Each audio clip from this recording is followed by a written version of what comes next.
ওয়াল আসর এটা হচ্ছে একটা কসম, আল্লাহ শপথ করেছেন। এই ওয়াল আসরের ব্যাখ্যায় আমি তিনটা শপথ পেয়েছি, তিনটা ব্যাখ্যা পেয়েছি। এক নাম্বার ব্যাখ্যা, আল আসর মানে হচ্ছে সময়ের কসম, ইতিহাসের কসম।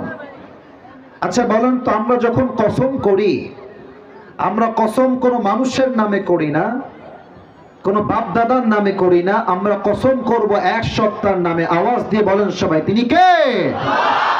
কথাগুলো যদি মনোযোগ দিয়ে না শোনেন, আপনি আমার কথার কোনো পয়েন্টের মূল ব্যাখ্যা বুঝবেন না।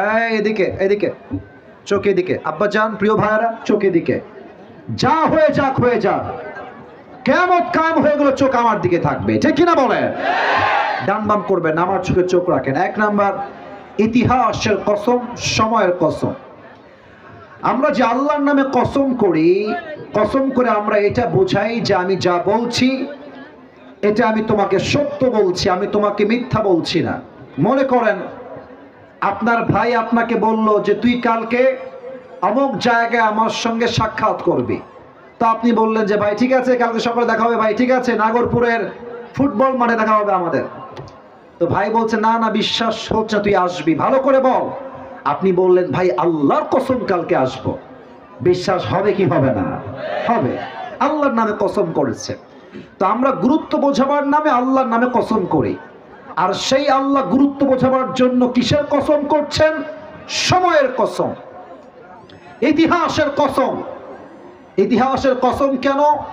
ইতিহাস হচ্ছে এমন একটা সাবজেক্ট যেটা কোন মানুষ ভালো ছিল, কোন মানুষ খারাপ ছিল, ইতিহাস তার সাক্ষী এবং প্রমাণ বহন করে। 5 আগস্টের পূর্বের সাক্ষী এবং ইতিহাস বলছে, আমার মাতৃভূমি বাংলাদেশকে নিয়ে যে রাজনীতি করে দেশের মধ্যে দুর্নীতি করার পায় তারা করবে, দেশের ছাত্র সমাজ তাদেরকে আগামীতে মামুর বাড়ি দিল্লি ভাগতে বাধ্য করবে। কথা ভুল বললাম না ঠিক বললাম? আপনারা সবাই শহীদ আল্লামা দেলোয়ার হোসেন সাইদি হুজুরের নাম তো শুনেছেন নাকি? আহা, আল্লাহ মানুষটাকে জান্নাতুল ফেরদাউসের উঁচু মাকাম নসিব করুক। পড়েন সবাই আমিন। মুরব্বীদের কলিজার টুকরা, যুবকদের কলিজার টুকরা, এমন একটা মানুষ দল মত নির্বিশেষে সবার কাছে আল্লামা দেলোয়ার হোসেন সাইদি হুজুর কলিজার টুকরা মানুষ, ঠিক কিনা বলেন? উনি বলতেন আমরা হক কথা বললে আমাদেরকে গালি দেওয়া হয় মৌলবাদী বলে। তবে মৌলবাদী বললে আমরা রাগ করি না, কারণ মৌলবাদী মানে হচ্ছে মূলবাদী। আর যারা আমাদেরকে মৌলবাদী বলে গালি দাও তারা হচ্ছে সব আগাবাদী। এবার বলেন তো, গাছের আগায় শক্তি বেশি না গোড়ায়? হ্যাঁ, কথা কম জোরে, আগায় না গোড়ায়? উনি বলতেন তোমরা থাকো গাছের আগায়, বাড়াবাড়ি বেশি কইরো না, জুলুমের রাজনীতি বেশি কইরো না, আলেমদেরকে ধরে জেলখানায় বন্দী করো না। সময় আসবে এমন 18 কোটি মানুষ গাছের গোড়ায় ধরে একটা ঝাঁকুনি দিবে, ঝাঁকুনির ঠেলায় তোমার মামুর বাড়ি দিল্লি গিয়ে পড়বা। দিল্লি গিয়ে তারা পড়েছে। আল্লাহ সময়ের কসম, নাম্বার 1 ব্যাখ্যা। নাম্বার 2, ওয়াল আসর মানে হচ্ছে আসরের নামাজের কসম, সময়ের কসম, আসরের যে ওয়াক্ত, এই ওয়াক্তের কসম। কারণ কি? আল্লাহ বলছেন বান্দা শোনো, আসরের পর থেকে মাগরিবের সময়টা it's a very shortcut time, মাত্র 1 ঘন্টা বা 1.5 ঘন্টা অন এন অ্যাভারেজ। আল্লাহ বলছেন সময় কম, শুনে নাও আমি কি বলছি। 2 নাম্বার, আসরের ওয়াক্তের কসম। 3 নাম্বার, এটা খুবই মারাত্মক, বোঝাবার জন্য একটা বোতল নেওয়া ট্রাই করি। এটা একটা আমার হাতে বোতল, এই টাঙ্গাইলের ভাইরা, কলিজার ভাইরা, এটার নাম কি? বোতলে কিন্তু কি আছে? আরে কথা কোন ভাই, কি আছে? পানি। আচ্ছা ভাবেন তো যে আমার হাতে এইটা একটা আম, জানি এটা আম না, আমি জানি, এক্সাম্পল দিচ্ছি, এটা কি? আর এখানে 2টা আম আছে। কয়টা? খেয়াল করেন, 2টা আম আপনি চাইলে আলাম আলাম আস্ত আস্ত আম গ্লাসে কিংবা বোতলে ঢুকাইতে পারবেন না। ঢুকাইতে হলে কি করতে হবে? এটাকে আপনার কেটে ব্লেন্ডারে দিয়ে এর যে নির্যাস আছে এই রসটা চাইলে আপনি 1 বোতলে ঢুকাইতে পারবেন, তবে পুরো বোতলে 2টা আম আটবে না, ঢুকাইতে পারবেন না। আল্লাহ বলছে বান্দা, কোরআনে অনেক কথা আছে, বাট তুই তো সব কথা পড়বি না, এটা আমি জানি, কারণ তোর কাছে ওই সময়টা আসলে নাই। তাই আমি আল্লাহ তাআলা পুরো কোরআনে যা বলেছি তার নির্যাস বিলিন্ডার করে, নিংড়ে চিপড়ে একটা সূরা, পুরো কোরআনের সব কথা আমি একটা সূরায় সারসংক্ষেপ বলে দিয়েছি। সুবহানাল্লাহ। এটাই হচ্ছে সেই সূরাতু আল-আসর। শুরু করছি। আল্লাহ রাব্বুল আলামিন বলছেন, ইন্নাল ইনসানা লাফি খুসর। সময়ের কসম, আল্লাহ বলছেন পৃথিবীর সমস্ত মানুষ ক্ষতিগ্রস্তের শামিল। এখানে আলিফ লামটা হচ্ছে আলিফ লাম ইস্তিগরাকি, সবাইকে শামিল করে। মুসলমান হোক, ইহুদি হোক, বৌদ্ধ হোক, খ্রিস্টান হোক, আল্লাহ বলছেন সবাই ক্ষতিগ্রস্তের শামিল। এবার আমি ব্যাখ্যা দিব বর্তমান প্রেক্ষাপটকে সামনে রেখে। প্রথমে আমি আমার কলিজার টুকরা সম্মানিত মা বোনদেরকে অ্যাড্রেস করব। Women first. আমার কলিজার টুকরা বোনদেরকে বলবো, বোনেরা, আপনারা ক্ষতিগ্রস্তের শামিল এই জন্য যে আপনারা বিয়ের সময় আসলে চরিত্রকে বাদ দিয়ে টাকাকে সবচেয়ে বেশি গুরুত্ব দেওয়ার ট্রাই করেন। এটা আমি খুব ভালো করে জানি। আমার কলিজার টুকরা বোনদেরকে বলবো, বোন, আপনি টাকার জন্য টাকলাকে বিয়ে করতে পারেন, আমার কোনো আপত্তি নাই, করেন। টাকলাকে বিয়ে করবেন, বুইড়াকে বিয়ে করবেন টাকার জন্য। আমি সবাইকে সম্মান রেখে বলছি, টাকার জন্য যেই মেয়ে বিয়ে করে ও টাকা পায়, ও বাড়ি পায়, ও গাড়ি পায়, দামি খাট পায়। ওয়াল্লাহি আল্লাহ কসম করে বলছি, যেই মেয়ে টাকাকে বেশি গুরুত্ব দিয়ে বিয়ে করে সে তার মনের শান্তি আর সুখ কখনো খুঁজে পায় না। যুবক ভাই, এক নাম্বার, মেয়েরা ক্ষতিগ্রস্ত, তারা বেশিরভাগ সময় টাকাকে সবচেয়ে বেশি গুরুত্ব দেয়। আর টাকা কি বলবো, কথা বললে কথা বেড়ে যাবে, জাস্ট কয়েকটা কথা বলছি। মুরব্বী আব্বাজান, যুবক ভাইরা, be active, be alert and listen to me with full concentration. মনোযোগ দেন। পুরুষের জীবনে টাকা ছাড়া পুরুষের কোনো পরিচয় নাই। পুরুষ টাকা কামাইলে মায়ের কাছে সেরা সন্তান, পুরুষ টাকা কামাইলে বউয়ের কাছে সেরা স্বামী, পুরুষ টাকা কামাইলে ছেলের কাছে সেরা সন্তান। পুরুষ যদি টাকা কামানো বন্ধ করে দেয়, কসম ওয়াল্লাহে, পুরুষের আশেপাশে যত ভালোবাসার মানুষ দেখা যায়, পুরুষের পকেট খালি হয়ে গেলে ভালোবাসার মানুষকে হারিকেন দেওয়ার খুঁজে পাওয়া যাবে না। পুরুষের পরিচয় হচ্ছে টাকা দিয়ে। মুরব্বীরা আমার কথা বুঝে গেছে, পুরুষের আসল পরিচয় টাকা। আর একটা বিষয় খুব খেয়াল করেন, খুব বুঝবেন, দেখবেন যখন পকেটে টাকা ভর্তি, দেখবেন এলাকার ছেলে পেলে, ময় মুরব্বী, আত্মীয় স্বজন, আসসালামু আলাইকুম, কেমন আছো, ভালো আছো, আমাকে চিনতে পেরেছো, আমি তোমার খালা হই, আমি তোমার সম্পর্কে চাচা হই। ভালো সময় থাকলে মানুষ কয় আই লাভ ইউ, খারাপ সময় আসলে সবাই কয় আই হেট ইউ। আমি একটা কথা সবসময় একটু মজা করে বলি, जब तुम्हारे जेब में हो पैसे तो लोग पूछते हो तुम हो कैसे, और जब तुम हो जाओगे कंगाल कोई पूछने नहीं आएगा तुम्हारा हाल। ठीक ही ना बोले? পকেটে টাকা থাকলে কেমন আছো ভাই, কি খবর, দিনকাল কেমন চলে, জিজ্ঞেস করা মানুষের কোনো অভাব পাওয়া যায় না। আর যখন টাকা থাকে না, নিজের ঘরের বউটা পরের মতো রূপ ধারণ করে। যুবক ভাইরা, ঠিক কি না? টাকা কামাইতে হবে যুবক ভাইরা, কোনো অপশন নাই। যতই কোরআন হাদিসের অপশন, কোরআনও বলছে একটা কথা, বেঁচে থাকতে হলে সামর্থ্যহীন নয়, সামর্থ্যবান হয়ে তোমাকে বাঁচতে হবে। ঠিক কিনা বলো? আর একটা কথা বলি, আমি আমার কথার এই বিষয়ের ইতি টানবো, খেয়াল করেন। দেখবেন গরিব মানুষ সালাম দেয়। এই যুবক ভাইরা, কথা কি বোঝা যায় নাকি যায় না? গরিব মানুষ সালাম দেয়, বড় লোকরা কি করে জানেন? আমার দিকে ফেস দেখেন, আমার রিয়াকশনটা চেক করেন, রিয়াকশনটা বোঝেন। মুরব্বী সালাম দিচ্ছে, এক যুবক ছেলে, বড়লোক ঘরের ছেলে, আসসালামু আলাইকুম বাবা। বড়লোক ঘরের ছেলে মাথা নিচে,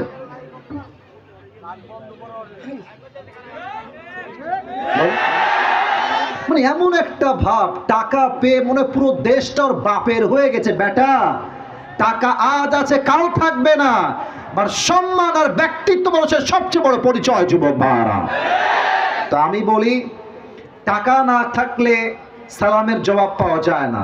আর টাকা থাকলে যারা সালামের জবাবটা দিত না, টাকার জন্য তারা একদিন আগে আগে সালাম দিয়ে দেয় যুবক ভাইরা, ঠিক কিনা বলো? এই জন্য মেয়েদেরকে বলবো, বোনেরা আমার, টাকাকে সবচেয়ে মূল সাবজেক্ট বানাবেন না। আপনার চিন্তা হবে আমার স্বামী টাকাওয়ালা হওয়া জরুরি নয়, চরিত্রবান হওয়া বেশি জরুরি, ঠিক কিনা বলে? এক নাম্বার, মেয়েরা ক্ষতিগ্রস্তের শামিল, কারণ তারা টাকাকে সবচেয়ে বেশি গুরুত্ব দেয়। Number two, for all the young people, যুবক ভাইরা, তোমাদের আমি কবে আসবো এটা আমি আর জানি না, তোমাদের পায়ে হাত রেখে একটা কথা বলে যাই, তোমরা দুইটা কারণে সবচেয়ে বেশি ক্ষতিগ্রস্ত। এক, তোমরা হয় মেয়ের পাল্লায় পড়ে অথবা বইয়ের পাল্লায় পড়ে বাপ মাকে মাইনাস করে ফেলো। That's the biggest mistake in your entire life. এর মতো বড় ভুল আর নাই। বিশ্বাস করেন, বাপ মাকে যে পর বানায় ফেলে পুরো দুনিয়া তার থেকে স্বার্থপর হয়ে যায়। মেয়ে জীবনে আসবে আর যাবে, বাপ মা জীবনে আজ আগেও ছিল, আজও আছে, আগামীতেও থাকবে। বাপ মাই আপন, বাপ মায়ের মতো ভালো যুবককে আর কাউকে কেউ বাঁচতে পারবে না, ঠিক কিনা বলে? মেয়েদের পাল্লায় পড়ে বাপ মাকে মাইনাস করে দিলে তোমার জীবনটা বরবাদ হয়ে যাবে, নাম্বার ওয়ান। নাম্বার টু, আমি এটা বলি আবার 3 নম্বর আয়াতের তাফসীরে ফিরে যাব। জাস্ট আমার হাতে দেখেন তো, এটা স্মার্টফোন, এটা অ্যান্ড্রয়েড ফোন। এটার নাম কি? Android phone. আইফোন বলার জন্য বলে নাই, এটা অ্যান্ড্রয়েড বা স্মার্টফোন। সবার কাছে এখানে স্মার্টফোন আছে। আমি একটা কথা বলতে লজ্জা পাচ্ছি এবং বলতে লজ্জাবোধ করছি, আমাদের হায়াতের 80% সময়টা মোবাইল ফোন কেড়ে নিয়েছে। সারাটা দিন মোবাইল ফোনে বসে টিকটক চালায়, ফেসবুক চালায়, ইউটিউব চালায়, জীবনের গন্তব্য ভুলে যায়। 80% জীবনটা, যৌবনটা মোবাইল ফোনে নষ্ট হয়ে যায়, ঠিক কিনা বলে? আল্লাহ বলছে, বান্দা শোনো, ইন্নাল ইনসানা লাফি খুসর, এই দুনিয়ার সমস্ত মানুষগুলো ক্ষতিগ্রস্তের শামিল। তবে 4টা গুণ আমি আল্লাহ বলে দিলাম, এই 4টা গুণ যে রাখবে তাকে সফল মানুষ হিসেবে কবুল করে নিবে। একজন আওয়াজ দিয়ে বলেন, টাঙ্গাইলের ভাইরা তিনি কে? এবার সবাই ডান হাত তুলেন, সবাই। এই যে বুড়া আঙ্গুলটাকে এমনি ভাঁজ করে 4টা আঙ্গুল দেখান। এটার কারণ হচ্ছে আমি আপনাদের মনোযোগ আকর্ষণ করতে চাই। আই ওয়ান্ট লিসেন, আমি শুনতে চাই সবার থেকে। এই যে আঙ্গুলটা, এটা কয় আঙ্গুল?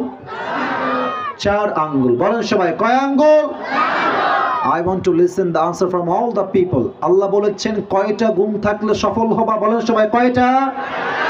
হাত নামান। এবার শুনেন 4টা গুণকে অল্প সময়ে হাইলাইট করা ট্রাই করছি। 1 নাম্বার, ইল্লাল্লাযীনা আমানু, except those who have faith in their Lord। 1 number সফল হলো তারা যারা ঈমান এনেছে রবের উপরে, আল্লাহর উপরে।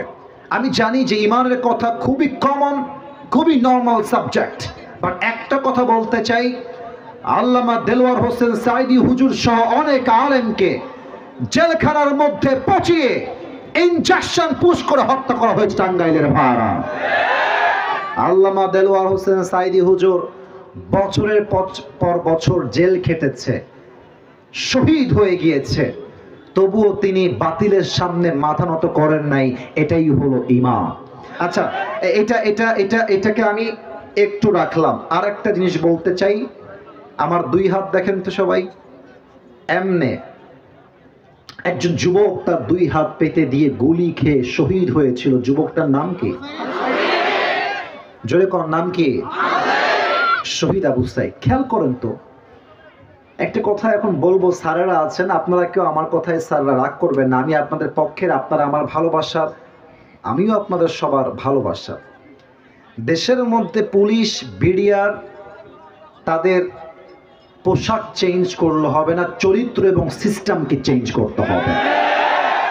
আপনি র্যাবের পোশাক চেঞ্জ করছেন, পুলিশের পোশাক চেঞ্জ করছেন, আমাদের কোনো আপত্তি নাই, আমাদের পোশাক দিয়ে কোনো কাজ নাই। আমাদের কাজ হচ্ছে আইন দিয়ে, সিস্টেম দিয়ে, ইনসাফ দিয়ে টাঙ্গাইলের ভাইরা, ঠিক কিনা বলে?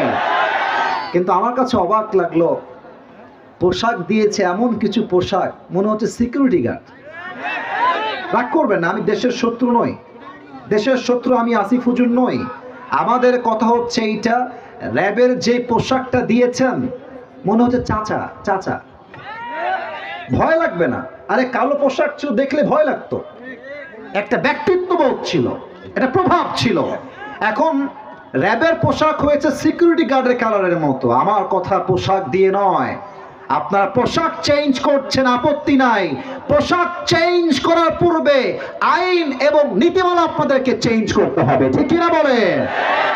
আর আমরা কোটা সংস্কারের কথা বলতে গিয়ে পুরো দেশটাকে সংস্কার করেছি।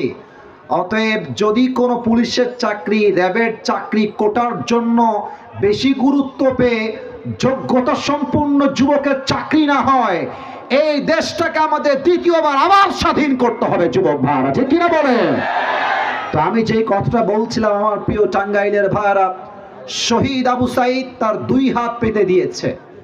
যে পুলিশগুলো গুলি করেছে, আমি বলতে বাধ্য হচ্ছি এবং আমাকে বলতে হবে, 5 আগস্টের পূর্বে পুলিশদের বেশিরভাগ সদস্য ছিল স্বৈরাচারের পা চাটা দালাল আর গোলাম। যুবক ভাই, আমার কলিজার টুকরা, শহীদ আবু সাইদের বুকে তারা গুলি চালিয়ে প্রমাণ করেছে আমরা স্বৈরাচারের দালাল।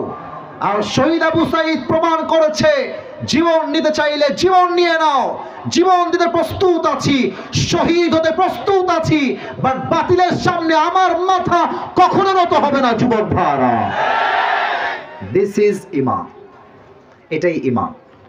ঈমান যার হৃদয়ে আছে তার সব আপনি কেড়ে নেবেন, বাট তার ঈমান আপনি কাটতে পারবেন না, ঠিক কিনা বলে? আল্লাহ আমাদের সবাইকে এই হৃদয়ে ঈমান রাখার তৌফিক দান করুন, পড়েন সবাই আমিন। 1 নাম্বার হচ্ছে ঈমান। আচ্ছা ঠিক আছে, নো প্রবলেম। এবার আমার টাঙ্গাইলের ভাইরা আমাকে 1 নাম্বারটা উত্তর দেওয়া লাগবে যে আপনারা খুবই মনোযোগী, মাশাআল্লাহ, দ্যাট ইজ অ্যামেজিংলি অ্যাপ্রিশিয়েটেড। এত সুন্দর মনোযোগ দিয়ে ওয়াজ টাঙ্গাইলের মানুষরাই শুনতে পারে, ঠিক কিনা বলে? 1 নাম্বার হলো ঈমান, বলেন সবাই 1 নাম্বার গুণের নাম ঈমান। 2 নাম্বার হচ্ছে ওয়ামিলুস সলিহাত, and those who good deeds, those who do good deeds, যারা ভালো আমল করে। এটা ব্যাখ্যা দেওয়ার জন্য আমি আগে একটা এক্সাম্পল দেই। মনে করেন আমি আসিফ হুজুর, রাত বাজে 12টা, আল্লাহু আকবার, তাহাজ্জুদের নামাজ শুরু করলাম, দীর্ঘ লম্বা সময় যাবত প্রায় 80 রাকাত তাহাজ্জুদ পড়লাম। কত রাকাত? এই কথা কও তোমরা, কয় রাকাত? 80 রাকাত পরে আমার পা কালো হয়ে গেছে, কপাল দিয়ে ঘাম ছুটছে। 80 রাকাত পড়ার পরে মনে পড়ছে, আয় হায় হায় হায়, আমি তো উযু করি নাই। আমি কি করি নাই? উযু করি নাই। আচ্ছা ভাবেন, আমার পাশে যে ভাইজান বসে আছেন, সম্মানিত ব্যক্তি, উনি 80 রাকাত নয়, জাস্ট 2 রাকাত, একজন আজানের জবাব দিলে enough, not a big deal, ওয়াজ চলবে, একজন জবাব দিলে হবে। উনি 80 রাকাত পড়েন নাই, জাস্ট 2 রাকাত পড়েছেন। আমার আঙ্গুল দেখে বলেন কয় রাকাত? আর জোরে, কয় রাকাত? তবে সুন্দর করে ওযু করেছে, নিয়ত করেছে, ইখলাসের সাথে 80 রাকাত নয়, জাস্ট 2 রাকাত পড়েছে। এবার বলেন তো, আমি পড়লাম 80 রাকাত ওযু ছাড়া, নিয়ত ছাড়া, ইখলাস ছাড়া, আর আমার ভাই পড়লেন জাস্ট 2 রাকাত ওযু দিয়ে, ইখলাস দিয়ে। বলেন তো আমার 80 রাকাতের দাম বেশি হবে না আমার কলিজার টুকরা ভাইয়ের 2 রাকাতের দাম বেশি হবে? 2 রাকাত। কেন? এটা হচ্ছে ভালো আমল। আল্লাহ রাব্বুল আলামিন বলেন 29 নম্বর পারা 1 নম্বর পৃষ্ঠা সূরাতুল মুলকের 2 নম্বর আয়াত, আল্লাযী খালাকাল মাউতা ওয়াল হায়াতা লিয়াবলুয়াকুম আইয়ুকুম আহসানু আমালা। আল্লাহ বলছেন আমি জীবন দিয়েছি, মরণ দিয়েছি একটা জিনিস চেক করার জন্য, তোমাদের মাঝে কে কত ভালো আমল করে, কে কত বেশি আমল করে। ইটস নট লাইক দ্যাট, কে কত ভালো আমল করে এটাই আল্লাহর কাছে সবচেয়ে গ্রহণযোগ্য বিষয়। সুবহানাল্লাহ পড়েন সবাই। এবার একটা হাদিস বলবো, ঘটনা বলেই আমরা দোয়ার দিকে যাব। এই ডান পাশ থেকে কালো গেঞ্জি, এই কালো গেঞ্জি ধরো ধরো ধরো ধরো। কই যাও এটা? বউ আছে? বউ নাই, যাও কোথায়? বসে থাকো চুপচাপ। কালেকশন হবে, 1 মিনিট সময় দেন। ওই আপনাদের রুমালটা পাঠাবো, একটু সময় দেন। সবাই একটা তাকবীর দেন, নারে তাকবীর। প্রশ্ন করছি, উত্তর দেন আমার প্রিয় টাঙ্গাইলের ভাইরা। বলেন তো, নবীজির একজন মাত্র মেয়ের দ্বারা নবীজির বংশের বিস্তার হয়েছে এবং সেই মেয়ের স্বামীর নাম হলো হযরত আলী রাদিয়াল্লাহু তাআলা আনহু। বলেন তো সেই মেয়েটার নাম কি ছিল? ফাতেমা। মাশাআল্লাহ, উত্তর পেয়েছি। আবার বলেন, নামটা কি ছিল? রাদিয়াল্লাহু তাআলা আনহা। এবার আরেকটা প্রশ্ন করব, উত্তর দিবেন দিল থেকে। ফাতেমার 2 জন সন্তান ছিল, এক হচ্ছে হাসান আর এক হচ্ছে রাদিয়াল্লাহু তাআলা আনহুমা। একটা হাদিস বলছি, মর্মান্তিক হাদিস, এটা বলে আমার ওয়াজ শেষ হবে। আর প্রবাদ বাক্য আছে, শেষ ভালো যার সব ভালো তার। বলেন সবাই, শেষ ভালো যার সব ভালো তার। একদিন আলী রাদিয়াল্লাহু তাআলা আনহু ঘরে এসেছেন, দেখছেন ফাতেমা চুপচাপ ঘরের ভিতরে বসে আছে, রুটি বানাচ্ছে, আটা ছেঁকছে আর কি। তো ফাতেমা যখন বসে আছে, আমার চোখ দেখেন, চোখ দেখেন সবাই। আলী দেখছে ফাতেমার চোখ বেয়ে বেয়ে পানি পড়ছে, 2 চোখের কোঠায় পানি। তো আলী বলছে, ফাতেমা তোমার চোখের কোঠায় পানি কেন? তুমি কাঁদছো কেন? কারণটা কি? ফাতেমা ডাক দিয়ে বলছে, আলী আমি আজ ভোর রাতে একটা মারাত্মক স্বপ্ন দেখেছি, এই স্বপ্নের জন্য আমি কান্না করছি। আলী বলছে, ফাতেমা স্বপ্ন কি দেখেছো আমাকে বলো। বলছে, আমি স্বপ্নে দেখলাম বিশাল অন্ধকার মাঠ, মাঠের মাঝে আমার প্রিয় নবীজি দাঁড়িয়ে আছেন, হাত দিয়ে কি যেন খুঁজতেছেন। আমি দৌড় দিয়ে গিয়ে বললাম, আব্বাজান আপনি কি খোঁজেন? আমার আব্বা বলল, ফাতেমা তুমি কোথায় ছিলে? আমি তো তোমাকেই খুঁজতেছিলাম অন্ধকারের ভিতরে। সুবহানাল্লাহ পড়বেন না আপনারা? এবার নবীজি বলছে, ফাতেমা তুমি দুনিয়াতে আর থেকো না, তুমি আমার কাছে চলে আসো। এই স্বপ্নের ব্যাখ্যা কি জানেন আপনারা? যদি আপনার বাবা মারা যায়, মনোযোগ দেন, বাবা মারা যায় বা মা মারা যায়, আর আপনি স্বপ্নে দেখছেন কবর থেকে আপনার মা আপনাকে ডাকছে যে বাবা তুই আমার কাছে চলে আয়। বউ তার স্বামীকে বলছে, স্বামী তুমি আমার কবরে আমার কাছে চলে আসো। এর ব্যাখ্যা হচ্ছে your time is going to over, আপনার হায়াতের সময়সীমা বেশি একটা বাকি আর নাই। তো আমাদের স্বপ্ন ভুল হতে পারে, বাট নবী যাকে ডাকছেন, নবীর স্বপ্নের ব্যাখ্যা কখনো টাঙ্গাইলের ভাইরা ভুল হতে পারে? পারে পারে। এবার আলী বুঝে গিয়েছে ফাতেমার স্বপ্নের ব্যাখ্যা হলো ফাতেমা বেশি দিন আর দুনিয়াতে বাঁচবে না। এবার আলীও 2 চোখের পানি ছেড়ে কান্না শুরু করেছে। আলী বলছে, ফাতেমা কয়েকদিন হলো নবীজির বিদায় নেওয়া, তুমিও যদি বিদায় নিয়ে চলে যাও আমি কার সঙ্গে বাঁচবো, কাকে নিয়ে বাঁচবো? ফাতেমা ডাক দিয়ে বলছে, আলী সবাইকে একদিন মরতেই হবে, বাট আমি তোমাকে 3টা ওসিয়ত করতে চাই। এটাই হাদিসের শেষ অংশ। এই আঙ্গুল দেখে বলেন কয়টা? কয়টা ওসিয়ত যুবক ভাইরা, মুরব্বীরা? 3টা। 1, আমাকে তুমি মাফ করে দিও, আমি তোমাকে অনেক কষ্ট দিয়েছি। 2 নাম্বার, মেয়েদের জন্য বড় মারাত্মক, মেয়েরা সব সহ্য করে, স্বামী 2য় বিয়ে সহ্য করে না, ঠিক কিনা বলে? ফাতেমা বলছে, আলী তোমার যাকে মন চায় বিয়ে করবো, তবে আমার আলী, আমার যেই হাসান এবং হোসাইন আছে, কষ্ট যেন না হয়। 3 নাম্বার ওসিয়ত কি বলো? বলছে 3 নাম্বার ওসিয়ত হলো আমার জানাজার ইমাম হবো তুমি, হাসান আর হোসাইন হবে আমার জানাজার মুসল্লি, আর কেউ আসবে না। ওকে ঠিক আছে যাও, 3টা ওসিয়ত মানা হবে। এরপরে ফাতেমা রাদিয়াল্লাহু তাআলা আনহা মারা গেলেন। যখন তার লাশকে দাফন করতে নিয়ে গেল, হাদিসে আসছে আবু যর গিফারী রাদিয়াল্লাহু তাআলা আনহু সেই জানাজায় শামিল ছিলেন ঘটনাক্রমে। তো আবু যর গিফারী ডাক দিয়ে বলছে, এই কবর, খবরদার, এটা ফাতেমার লাশ, জান্নাতের সমস্ত নারীদের সর্দারিনী, এটা ফাতেমার লাশ, নবীজির একমাত্র কলিজার টুকরা মেয়ে ফাতেমার লাশ, ব্যবহার যেন খারাপ না হয়। আল্লাহ কবরের জবানকে খুলে দিলেন। কবর বলল, এই আবু যর গিফারী, এই কবর কোনো বাপের পরিচয় দিয়ে কাজ হবে না, নেতার পরিচয় দিয়ে কাজ হবে না। এই কবর তার সঙ্গে ভালো ব্যবহার করবে যার কাছে আছে ভালো আমল, ঠিক কিনা বলেন? 2 নাম্বার ভালো আমল। 3 নাম্বার ওয়াতাওয়াসাউ বিল হক, সত্যের পথে দাওয়াত দিবে। 4 ওয়াতাওয়াসাউ বিস সবর, যারা ধৈর্যশীল হবে। আল্লাহ সবাইকে এই 4টা আমল করার তৌফিক দান করুন। পড়েন সবাই আমিন।